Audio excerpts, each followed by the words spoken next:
Meus queridos irmãos, muita paz e bem a todos vocês.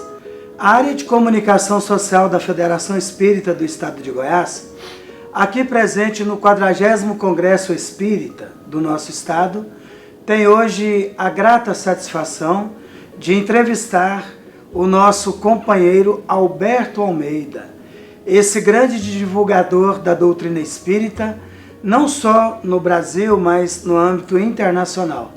Esse irmão muito querido, Alberto, seja muito bem-vindo. A Fé Ego agradece por essa oportunidade de estar com você aqui.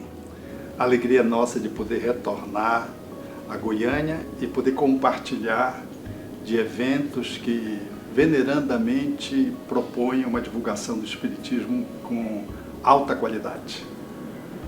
Bom, Alberto, o seu tema no nosso evento é sobre a intimidade do ser. Como seria essa intimidade? Somos um ser fotografados sempre revelando-nos apenas externamente. O corpo fala da nossa expressão, que traduz, numa certa medida, o nosso movimento na Terra. E interagimos com o mundo externo, usando sobretudo os sensórios e um psiquismo que está sempre focado para fora. Todavia, o ser que se move, que faz essa interação, ele traduz aquilo que está sutil, a subjetividade que lhe habita. E é nessa perspectiva que a intimidade nossa é ela, na verdade, que regula as nossas transações externas. Assim sendo, observamos habitualmente que no mundo nós somos muito superficiais no que tange a essa imersão. Nós emergimos só para fora, em contactos exteriores, em transações materiais, relações sociais muito ricas de sensório, de possibilidades de atuação externa, mas encontramos uma fragilidade muito grande quando vamos analisar quem é o interlocutor, quem são os interlocutores.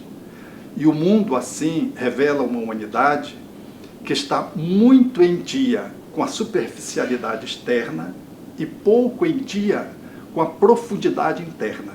Então, o ser que internamente somos, ele comparece desengonçadamente nas nossas transações externas. O Espiritismo faz um convite para que possamos fazer esse mergulho na intimidade, para efetivamente estabelecermos uma relação de autoencontro, de autodescoberta, de autopercepção, para além da fotografia do corpo, para além do status, para além das funções externas que nós desenvolvemos. E esse olhar, o Espiritismo tem muita competência para fazer isso, porque nos desvela como sendo um ser que faz uma grande caminhada múltipla, existencialmente falando, e estamos nesse corpo, mas não somos esse corpo. O habitamos, mas trazemos arquivos de longas datas, e que se nós não conseguirmos estar em dia com essa intimidade interior, não conseguiremos saber quem somos, vamos estabelecer relações conflituosas externas ou superficiais externamente, ainda que com sucessos, mas sem felicidade, aguardando que os conflitos venham nos reconduzir para uma dimensão interior. O interior é um convite ao auto-amor através do auto-encontro. Esse autodescobrimento, essa análise acerca de quem somos, que deve sempre estabelecer um olhar psicológico que vai além do ego, suscita poder nos devolver a condição de espíritos imortais, que estamos em trânsito, aqui habitando uma circunstância material, trazendo arquivos multimilenários, estabelecendo uma dimensão egóica que faz as nossas interações externas. Quanto mais internamente formos, mais lograremos externamente sermos. Porque se não formos internamente nos autodescobrir, correremos o risco de ter e de parecer muito, mas de sermos muito pouco. O ser que não é, ele não consegue transparecer com espontaneidade, com autenticidade, com efetividade. Então o mundo tem uma grande carência desse autoencontro, dessa autodescoberta, que suscita o autoamor. E sem autoamor não há amor externo que se possa comunicar de uma forma satisfatória. Maravilha. Nós percebemos, Alberto, que muita gente tem o medo de fazer esse mergulho interior, até para evitar um contato com as sombras, né? Com essa dimensão mais escura, vamos dizer assim. Mas o espírito protetor, né? Lá no capítulo 19 do Evangelho segundo o Espiritismo, se identifica como um espírito protetor, ele fala das potencialidades humanas, né? Ele diz lá no item 12 que se nós estivéssemos bem persuadidos da força que nós temos, e se usássemos a vontade a serviço dessa força, seríamos capazes de realizar coisas que até hoje são chamados de milagres ou prodígios, mas que nada mais são do que o desenvolvimento das potencialidades humanas. Como esse mergulho, como descobrir essa potencialidade, de modo que isso se transforme em recursos para uma vida melhor? Quando se fala de um mergulho e encontro da sombra, quase sempre se toma a sombra como algo conflituoso, negativo.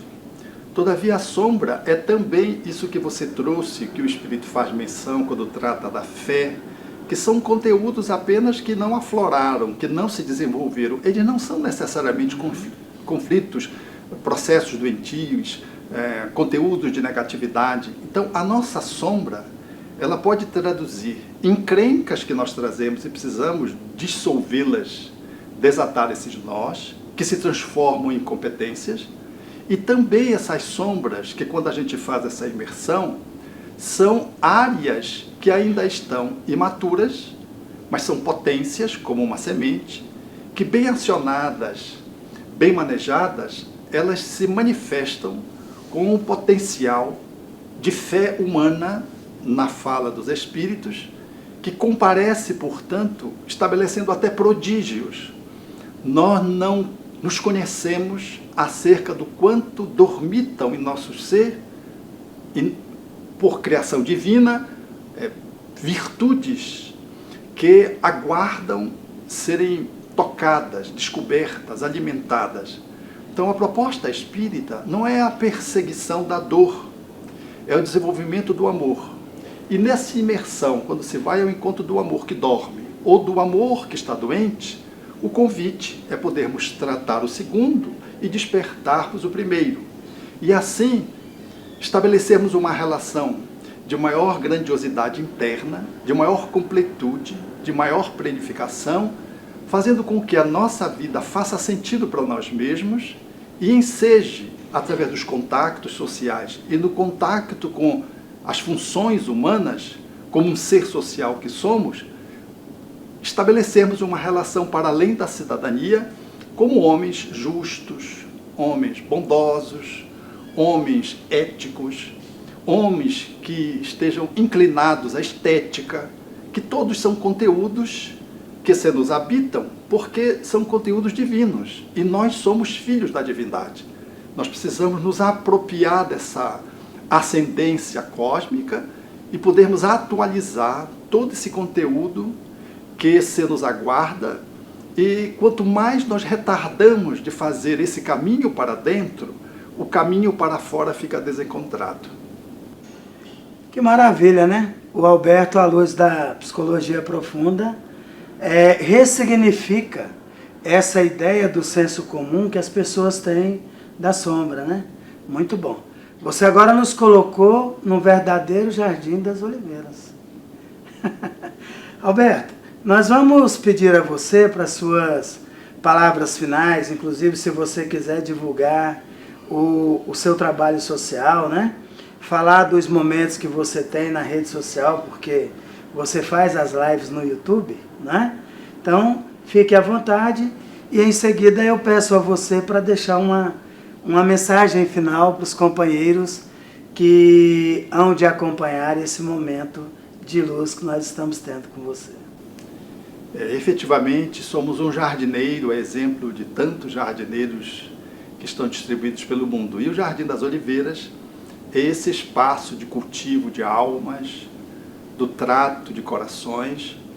Eu sou um desses companheiros lá que no grupo formatamos então os candidatos ao serviço do bom cultivo. E lá temos as redes sociais que nos auxiliam a fazermos essa divulgação para uma instituição que tem como foco o atendimento, além da divulgação do Espiritismo e a sua possibilidade de experienciação pessoal, atender famílias socialmente vulneráveis abaixo da linha da pobreza no bairro da Castanheira, em Belém do Pará. Então, os nossos movimentos, as nossas tentativas no âmbito do nosso país, que tem uma concentração de renda disparatada, é podermos entregar a essas famílias uma cumplicidade para que elas ganhem a autonomia no campo da cidadania e possam ter os seus direitos atendidos e os seus deveres correspondentemente exercidos dentro de Belém do Pará.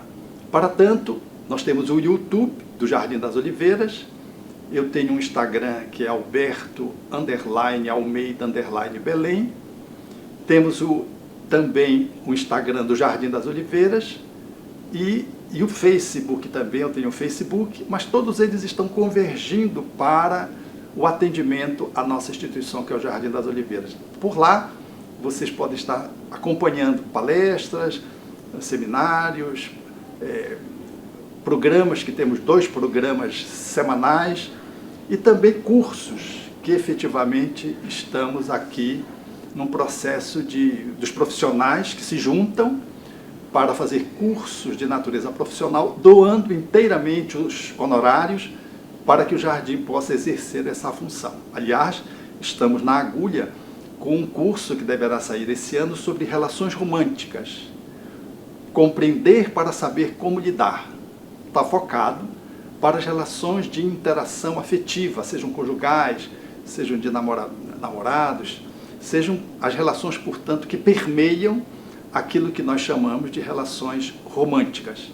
Esse é um curso que vai ficar também com esse objetivo de atender economicamente o Jardim das Oliveiras, porque integralmente nós fazemos a cessão dos recursos para o Jardim das Oliveiras. Ademais, eu quero deixar o meu abraço, um amigo do açaí para o piqui, desejando a todos aqueles que habitam Goiânia e que são alcançados agora por essa transmissão, de que o mundo anda, como diria Maslow, anda meio mal frequentado nesses dias. E nós precisamos, então, estarmos nos apoiando uns aos outros na fraternidade, no exercício da humildade, para garantirmos forças, não só para nos atendermos, para atendermos aqueles que caminham conosco a partir da própria entranhas do nosso lar. Então, a figura de Jesus é a referência, a família é lei da natureza, e o Espiritismo faculta-nos essa possibilidade de vivermos essa fraternidade que vai além das paredes domésticas, para que possamos juntos fazermos uma onda que possa oferecer à humanidade significado e sentido para as caminhadas humanas e darmos sentido para a esperança, que nesses dias tem estado meio cambaleante. O Espiritismo é uma doutrina fundamentalmente centrada na fraternidade, porque tem como base o exercício do amor na sua dimensão plena, que a gente chama de caridade. Esse amor que é exercido com uma fé lúcida, clarificada, e que nos permite, portanto, a partir dessa compreensão e dessa ação, termos a certeza de que a esperança não é uma utopia, é uma realidade de logo mais. Muito obrigado. Nós agradecemos de coração o nosso companheiro Alberto Almeida, não só pelo o brilhante desempenho intelectual de sempre, né? Mas sobretudo pelo humanismo, pelo coração bondoso que ele é. Ele que sempre nos atende, e nós percebemos a sinceridade do nosso companheiro na prática cristã nos seus trabalhos relacionados ao Jardim das Oliveiras. Que Jesus continue sempre te abençoando e te dando força no trabalho de divulgação da doutrina e de acolhimento dos nossos irmãos. Gratidão, gratidão.